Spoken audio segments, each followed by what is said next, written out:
오늘은 알 수 없는 하나님이라는 제목으로 하나님의 말씀을 나누도록 하겠습니다. 성도 여러분, 어느새 우리의 삶 가운데 가을이 찾아왔습니다. 가을이 오니까 너무너무 좋은 것 같습니다. 여러 가지로 좋은데요. 저는 오늘 참 좋더라고요. 그 이유는 개인적인 건데요. 이제 수요일날 일과를 마치고 수요 예배 전에 잠시 집에 가서 이제 씻고 이제 다시 교회로 오는데, 사실 지난 여름 동안은 씻어도 다시 교회 오는 동안 땀이 엄청나서 씻은 것도 뭐 별 효과, 더 찝찝한 가운데 예배를 드렸는데, 오늘 이렇게 다시 이제 씻고 교회 와서 이제 예배를 준비하는데 이제 선선한 바람이 불어서 그런지 땀이 하나도 안 나더라고요. 그래서 쾌적한 상태에서 이렇게 하나님을 예배할 수 있어서 개인적으로 가을이 너무 좋은 것 같습니다. 가을이면 아무래도 선선한 바람이 제일 먼저 생각이 나죠. 그래서 성도님들의 삶 가운데 오늘 예배 가운데 선선한 바람과 같은 그 하나님의 은혜를 모두가 누리는 이 밤이 되기를 소망합니다. 성도 여러분, 요즘 대학생들 사이에서 큰 호응을 얻고 있는 천원의 아침밥이라는 것을 아시나요? 한번 보여주시겠어요? 이게 천원의 아침밥, 이거 들어보셨어요? 네. 대학생들에게 제공되는 아침밥의 가격이 1,000원이라는 것인데요. 이 1,000원의 아침밥이란 것은 농림축산식품부를 중심으로 해서 정부와 학교가 협업하여서 식비가 부담되는 우리 대학생들에게 아침 식사를 1,000원에 제공하고 있는 사업이라고 합니다. 이 1,000원의 아침밥이라는 이 사업은요, 2017년부터 시작되었거든요. 근데 시작되었을 때는 학생들에게 사실 그렇게 처음에는 호응을 얻지 못했었습니다. 그런데 코로나 이후 2023년부터 지금까지 이 1,000원의 아침밥을 찾는 이제 학생들이 굉장히 많이 늘었다고 합니다. 그 이유는 안 그래도 학생들에게 있어서 식비는 굉장히 부담되는 이제 지출 내역인데, 코로나와 전쟁 여러 가지 요인으로 인해서 이제 물가가 오르니까 학생들이 체감하는 식비의 비담이 훨씬 더 높아졌기 때문에 학생들이 이 1,000원의 아침밥을 더 많이 찾게 된 것이죠. 이러한 대학생들의 모습이 저에게는 우리가 살고 있는 요즘 시대를 보여주고 있는 축소판과 같이 다가왔습니다. 우리는 지금 이례 없는 고물가 시대를 살아가고 있죠. 이렇게 물가가 너무 많이 오르다 보니 평범한 한 달을 살아내는 것이 버겁기까지 합니다. 이와 함께 우리 마음속에 한 달 한 달에 대한 근심과 걱정이 점점 무거워지고 있습니다. 저는 이러한 시대적인 어려움을 일상 속에서 가끔 이렇게 경험할 때마다 한 사람의 인생에 광야라는 시간이 찾아온 것과 같이 우리가 살고 있는 이 시대 가운데도 광야의 시간이 찾아온 것이 아닌가라는 생각을 해보게 됩니다. 실제로 우리는 지금 광야 같은 시대를 걸어가고 있죠. 성도 여러분, 광야라는 곳이 어떤 곳인가요? 광야는 불편함과 결핍으로 가득한 땅이라고 할 수가 있습니다. 그런데요, 이 광야가 가지는 의미는 불편함과 결핍으로 그 의미가 끝나지는 않습니다. 광야가 가진 의미, 또 다른 의미는 결핍을 채워주시고 우리의 삶의 불편함을 회복시켜주시는 하나님을 새롭게 만날 수 있는 장소가 바로 광야이기도 하죠. 이렇게 광야의 의미가 이중적이기 때문에 시대와 우리의 삶에 광야가 찾아왔다는 것은 단순히 그 의미가 결핍과 불편함에서 끝나지 않습니다. 그것을 넘어서서 우리의 인생 가운데 광야와 같은 시간이 찾아왔다는 것은 우리를 채우시고 회복시키시는 하나님을 새롭게 만날 은혜의 때가 찾아왔다고 우리가 이야기할 수 있겠죠. 성경에 보면요, 광야에서 하나님을 깊게 만났던 하나님의 사람들이 참 많이 등장합니다. 하나님의 부르심을 따라서 고향을 떠났던 아브라함이 광야에서 하나님을 만났고요. 또 아버지와 형을 속이고 이민을 갔던 야곱도 광야에서 하나님을 만났습니다. 애굽의 종으로 팔려갔던 요셉도 그렇고요. 사울과 압살롬에게 쫓겼던 다윗도 광야에서 하나님을 새롭게 만났습니다. 이세벨을 피해 도망간 선지자 엘리야도, 광야에서 복음을 외쳤던 세례 요한도 광야에서 하나님을 만났습니다. 복음을 전하다가 순교한 바울, 밤모섬에 유배되었던 요한도 광야와 같은 그 시간을 통하여서 살아계신 하나님을 새롭게 마주하였죠. 많은 사람들이 광야를 통해서 하나님을 만났습니다. 하지만 그 누구보다 광야에서 오랜 시간 동안을 머물면서 그곳에서 광야에서 정말 많은 하나님의 모습을 경험했던 하나님의 사람 한 사람이 있습니다. 그 사람은 바로 모세입니다. 오늘은 이 모세의 삶을 통해서 광야와 같은 시대, 또 광야와 같은 시간을 지나고 있는 우리가 이 광야 속에서 만날 수 있는 하나님의 모습에 대해서 한번 생각해 보려고 합니다. 그리고 이 시간 속에서 우리가 그 하나님을 어떻게 따라가야 하는지 그 삶의 길 동안 우리가 함께 생각해 보려고 합니다. 바라기는 이 시간이 인생의 광야 가운데 함께 하시는 하나님의 손길을 다시 한번 발견하는 은혜의 시간이 되기를 간절히 소망합니다. 이와 더불어서 그 하나님으로 인하여서 오늘을 살아갈 마음의 힘, 그 힘을 얻는 은혜가 우리 모든 성도님들의 삶 가운데 임하게 되기를 예수님의 이름으로 축복합니다. 오늘 우리가 함께 읽지 않았지만요, 출애굽기 1장을 보면 이스라엘 백성들에게 시대적 광야가 찾아오게 됩니다. 이스라엘 백성들에게 찾아온 시대적 광야는 두 가지 모습을 가지고 있는데요. 첫 번째는 영적인 광야의 모습으로 광야의 시간이 이스라엘 백성들 가운데 찾아옵니다. 그 다음에는 그 영적인 광야가 육체적으로 느낄 수 있는 광야의 시간으로 이어지게 됩니다. 그러니까 육적인 시간 광야가 그 이스라엘 백성들의 인생 가운데 찾아온 것이죠. 출애굽기 1장은 가나안 땅에 찾아온 기근을 피해서 70명의 가족들과 함께 애굽으로 이주하는 야곱의 모습으로 시작합니다. 야곱이 애굽으로 가족들과 이주했을 때 그가 가진 계획은 대흉년을 피해서 7년 뒤에는 원래 살고 있던 가나안 땅으로 돌아오는 것이 그의 원래 이주를 했을 때 처음 계획이었습니다. 그러나 시간이 흐르는 가운데 야곱과 그의 가족들은 가나안 땅에 계속 머무르게 되었고 결국 400년이 넘는 긴 세월 동안 대를 이어가면서 야곱의 가족들은 애굽에서 삶을 살아가게 됩니다. 이방인이었던 이 야곱이 400년이라는 시간 동안, 이렇게 긴 시간 동안 그의 가족들이 애굽 땅에서 살 수 있었던 것은요, 애굽의 통치자들, 애굽의 왕들이 야곱의 아들이었던 요셉을 굉장히 신뢰했기 때문이죠. 그리고 이 400년의 긴 시간을 통해서 야곱의 가족은 그냥 하나의 가족이 아니라 한 민족, 바로 이스라엘이라는 큰 민족을 이루게 됩니다. 야곱의 가족이 이스라엘 민족이 되는 그 장면에 대해서, 그 모습에 대해서 성경은 이렇게 기록하고 있는데요. 우리 출애굽기 1장 8절의 말씀 우리 함께 읽어보도록 하겠습니다. 함께 읽겠습니다. 이스라엘 자손은 생육하고 불어나 번성하고 매우 강하여 온 땅에 가득하게 되었더라. 이 말씀을 문자 그대로 보면요, 이 내용은 야곱의 자손들이 어떻게 큰 민족이 되었는지를 설명하고 있는 내용으로 다가옵니다.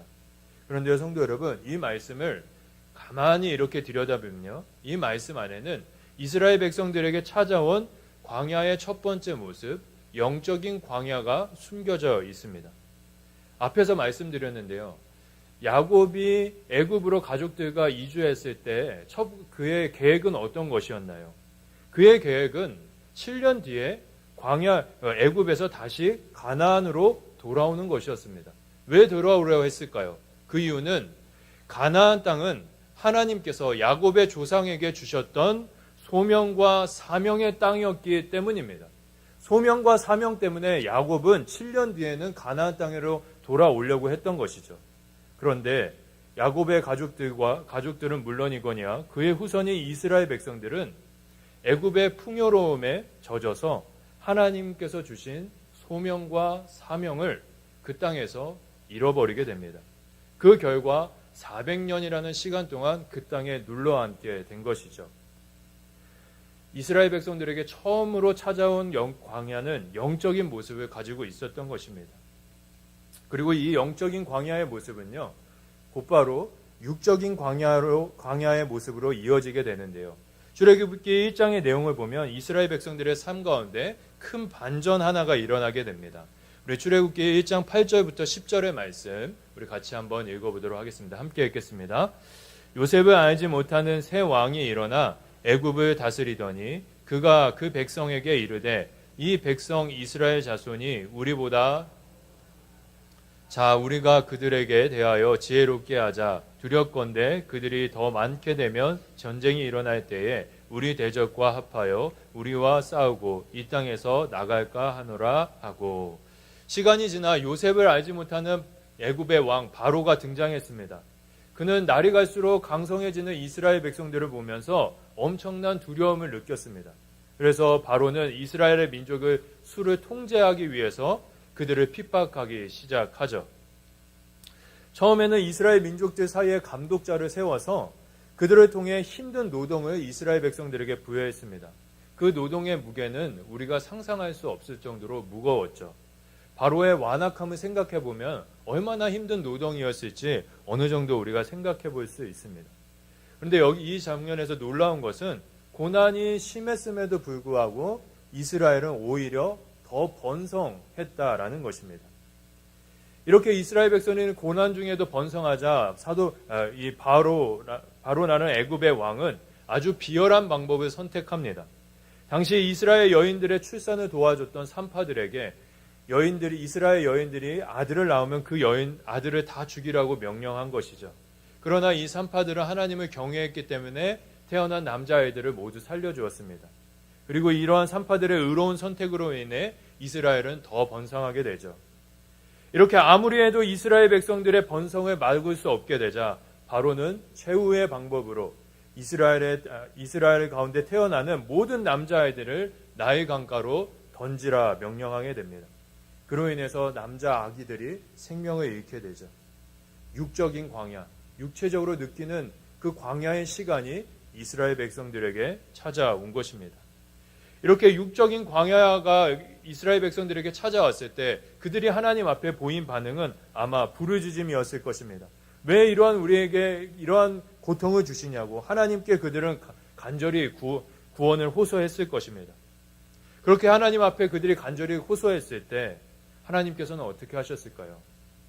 놀랍게도 하나님께서는 아무 일도 하지 않으셨습니다. 그리고 그렇게 시간이 흘러가서 아들을 잃고 비통하게 통곡하는 부모들의 소리가 애굽 땅에서 점점 늘어나기 시작했죠. 성도 여러분, 하나님께서는 왜 이스라엘 백성들이 애굽 땅에 살면서 영적으로 그렇게 침체기를 겪도록 이스라엘 백성들을 영적인 광야에 내버려 두셨을까요? 또 이스라엘 백성들이 바로의 핍박 가운데 고통받으면서 하나님께 부르짖었을 때 하나님께서는 왜 침묵하셨을까요?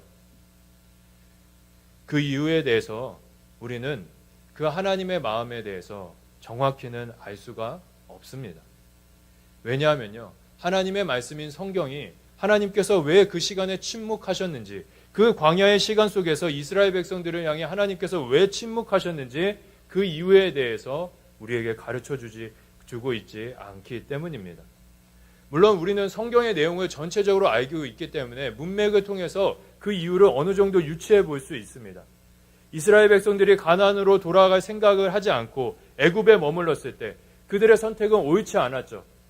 그러나 하나님께서는 그들의 선택을 선하게 바꾸어 애굽 안에서 이스라엘을 보호하셨고 결국에는 큰 민족을 이루게 하셨습니다.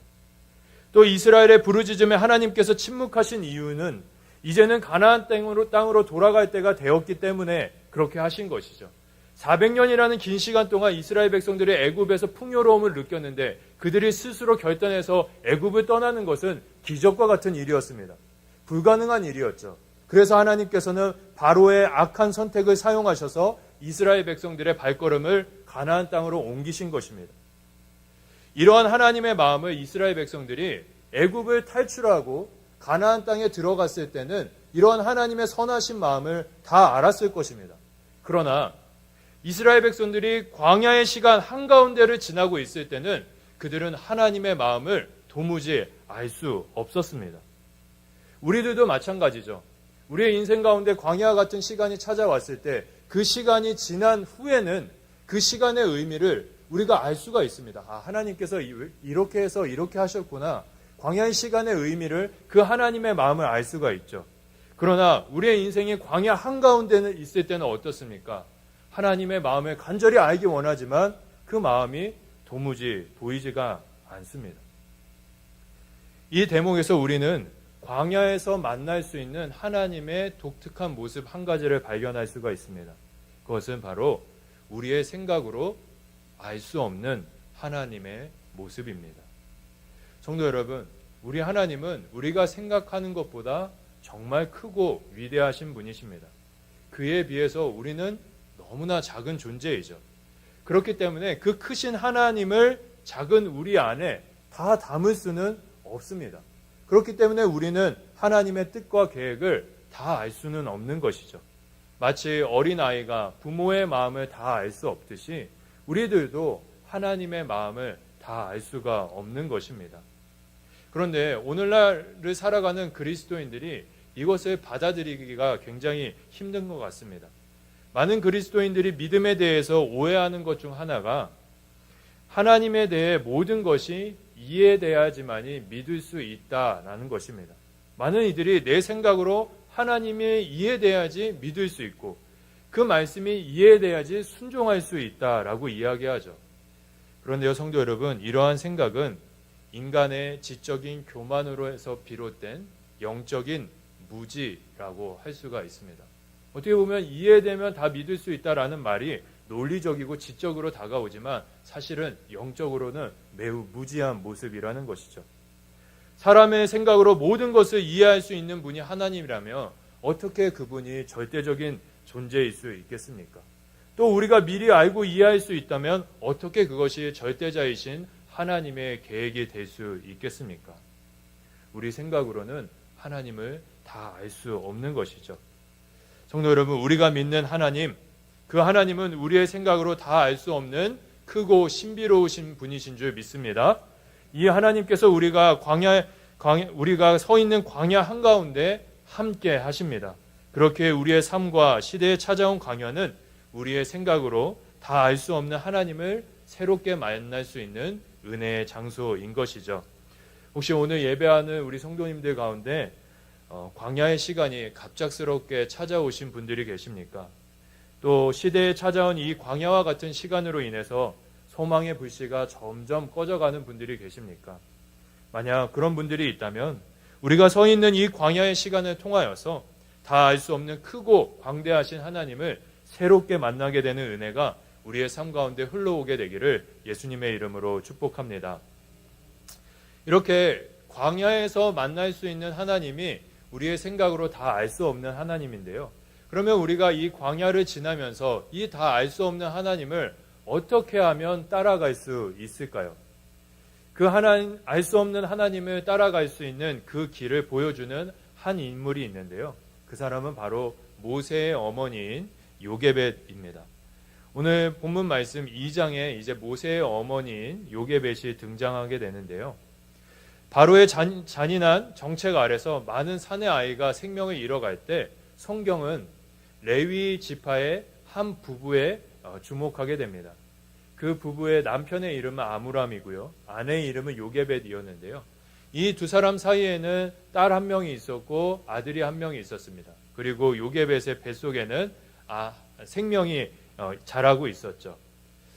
바로의 핍박이 심했을 때 아마 이 부부는 뱃속에 있는 아기가 남자아이가 아니라 여자아이기를 간절히 바랬을 것입니다.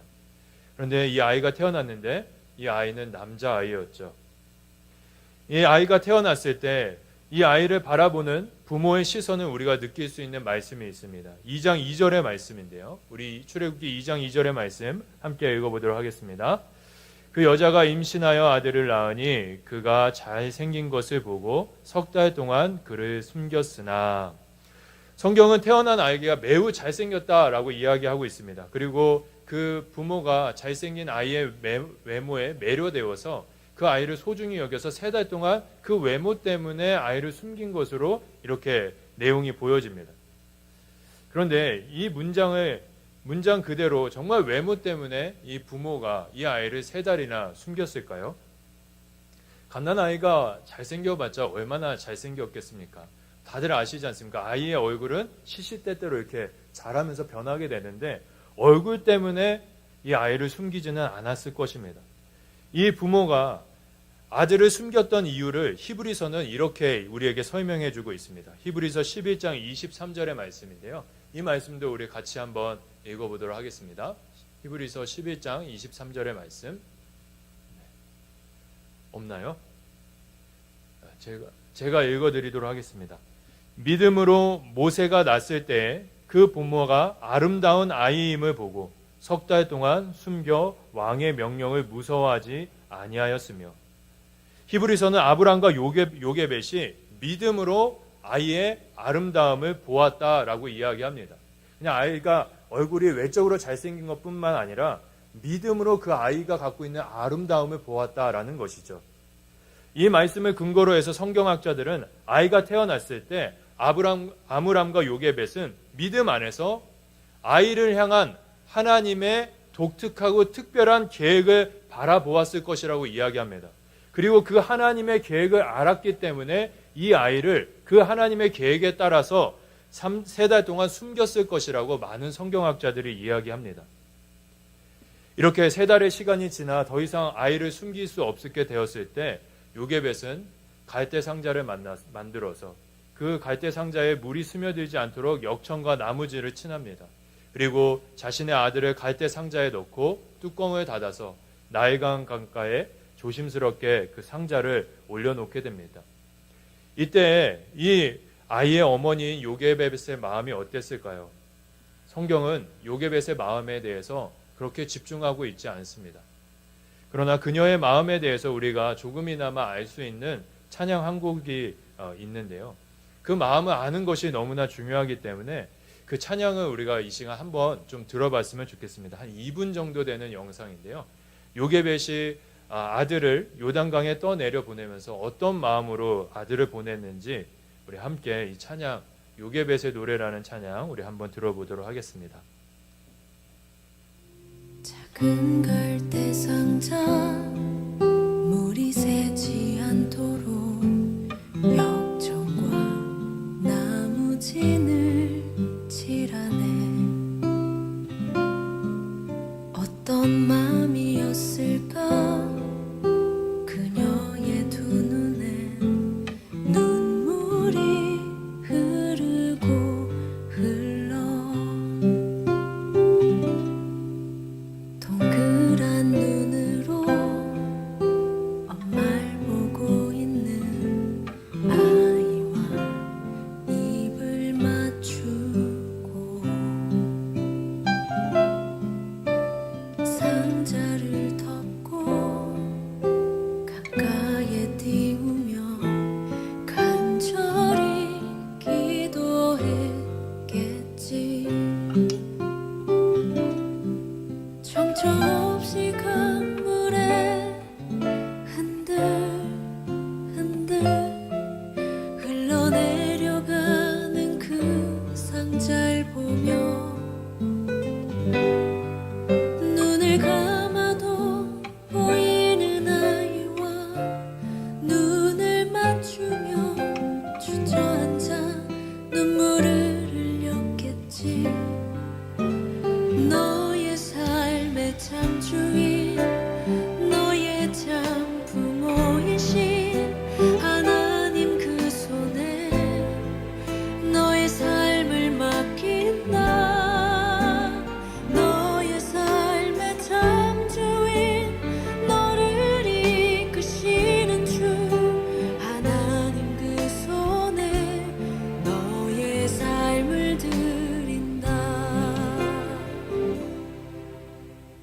네, 가사 하나하나에 요게벳의 마음이 어땠는지 우리가 알 수가 있습니다. 전체적으로 보면 가사가 이런데요. 특별히 요게벳의 마음을 우리가 느끼고 상상할 수 있는 부분이 후렴구인 것 같아요. 마지막 두 줄에 보면 이런 가사가 있습니다. 너의 삶의 참 주인, 너의 참 부모이신 하나님 그 손에 너의 삶을 맡긴다. 너의 삶의 참 주인, 너를 이끄시는 그 주 하나님 그 손에 너의 삶을 드린다. 아들과 이별하는 요게벳의 마음은 이별에 대한 슬픔만으로 가득하지 않았다는 것을 우리가 이 가사를 통해서 생각해 볼 수 있습니다. 그녀의 마음에는 슬픔과 함께 자신의 아들을 향해 특별한 계획을 가지고 계신 그 알 수 없는 하나님을 향한 깊은 신뢰가 자리 잡고 있었을 것입니다. 이렇게 요게벳이 알 수 없는 하나님을 신뢰하며 한 걸음 한 걸음 나아갔을 때 그녀의 아들을 향한 알 수 없는 하나님의 그 독특한 계획이 그녀의 눈앞에서 이루어지기 시작합니다. 마침 나일 강가에서 목욕을 하고 있던 바로의 딸이 그 갈대 상자를 발견한 것이죠. 발견했을 때 하나님께서 그녀의 공주의 마음에 만져주시사 아이를 긍휼히 여기게 하셨고, 그 공주는 아이에게 물에서 건진 아이라는 의미를 담아서 모세라는 이름을 지어주어 그 아이를 자신의 아들로 받아들였습니다. 성도 여러분, 오늘 모세의 어머니인 요게벳의 삶이 광야의 시간을 알 수 없는 하나님과 동행하는 그 길을 우리에게 가르쳐주고 있습니다. 그 길이 무엇입니까? 다 이해되지 않아도, 그래서 차마 발이 띄어지지 않아도 그 알 수 없는 하나님을 전적으로 믿고 우리의 삶을 맡겨드리는 것입니다. 그 하나님께 맡겨드리는 것이죠. 우리가 왜 하나님께 우리의 삶을 맡겨드려야 합니까? 그 이유는 두 가지입니다. 첫 번째는 하나님께서는 우리의 생각으로 결코 알 수 없는 특별한 계획을 우리를 향해서 가지고 계시기 때문입니다. 어디로 인도할지 우리는 알지 못합니다. 무엇을 우리의 인생 가운데 행할지 우리는 알지 못합니다. 그러나 그분께서는 우리를 향한 놀라운 계획을 가지고 계신다는 것은 우리 모두가 너무나 잘 알고 있습니다. 그렇기에 우리는 우리의 삶을 하나님 앞에 온전히 맡겨드릴 수 있는 것이죠. 우리가 하나님께 우리의 삶을 온전히 맡길 수 있는 두 번째 이유가 있습니다. 그 이유는 우리가 믿는 하나님은 너무나 선하신 분이시기 때문입니다. 히브리서 11장 6절에 보면 선하신 하나님에 대해서 이렇게 이야기하고 있습니다. 이 말씀 우리 같이 한번 읽어보겠습니다. 믿음이 없이는 하나님을 기쁘시게 하지 못하나니 하나님께 나아가는 자는 반드시 그가 계신 것과 또한 그가 자기를 찾는 자들에게 상 주시는 이심을 믿어야 할지니라. 히브리서 기자는 하나님께서 우리의 믿음을 기뻐하신다고 말하며 하나님께서 기뻐하시는 그 믿음의 구체적인 모습을 이야기합니다. 첫 번째, 그 믿음의 모습은 하나님이 언제나 우리와 함께 하심을 믿는 믿음입니다. 두 번째 믿음은 그 하나님께서 우리에게 상 주시기를 기뻐하시는 선하신 분임을 믿는 믿음입니다. 많은 분들이 하나님이 나와 함께 하신다는 것은 너무나 굳게 믿으십니다. 그런데 놀랍게도 하나님께서 나에게 좋은 것을 주시는 선하신 분이라는 것은 많이 의심하십니다. 성도 여러분, 우리 하나님은 우리에게 좋은 것을 주시기를 기뻐하시는 선하신 분이신 줄 믿습니다.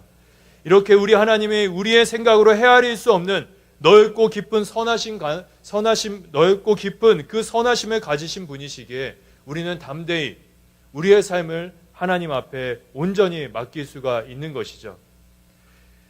혹시나 지금 이 시간 하나님의 선하심이 의심되는 분이 계십니까? 그렇다면 이 시간 십자가를 바라보시기 바랍니다. 우리를 죄에서 구원하시기 위해 아들을 내어주신 그 하나님께서, 또 우리에게 영원한 생명을 주시기 위해서 생명을 내어주신 그 예수님께서 떡과 생선을 구하는 우리에게 어떻게 돌과 뱀을 주실 수 있으시겠습니까?